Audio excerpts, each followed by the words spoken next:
Bonjour à toutes et à tous, bienvenue dans ce point de l'actualité internationale sur Al24 News. La France risque une nouvelle crise politique majeure. Le gouvernement minoritaire de François Bayrou pourrait tomber le 8 septembre lors d'un vote de confiance face au rejet unanime de l'opposition à ces mesures d'austérité budgétaire.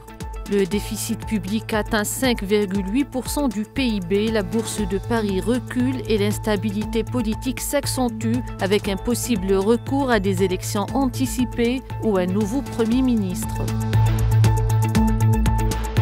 Le secrétaire général de l'ONU a fermement condamné les frappes de l'armée sioniste qui ont touché l'hôpital Nasser de Khan Younes à Gaza, faisant plusieurs martyrs parmi les civils, le personnel médical et des journalistes. Il a appelé à une enquête rapide et impartiale, rappelant que ces groupes doivent être protégés selon le droit humanitaire international. Il a également réitéré son appel à un cessez-le-feu immédiat et un accès sans entrave à l'aide humanitaire. Le président chinois Xi Jinping a qualifié ce mardi les relations sino-russes comme les plus stables et les plus stratégiquement importantes entre grandes puissances actuelles lors d'une rencontre à Pékin avec le président de la Chambre basse du Parlement russe.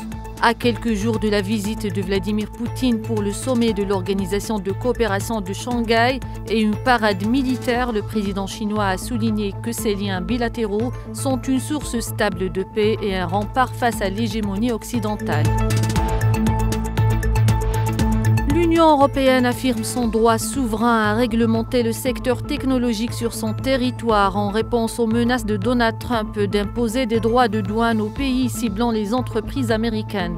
La Commission européenne dément viser délibérément les entreprises américaines et rejette les accusations de censure, soulignant que ces règles respectent ses valeurs démocratiques et reposent sur un arsenal juridique puissant. Nous arrivons à la fin de cette édition, merci de l'avoir suivi.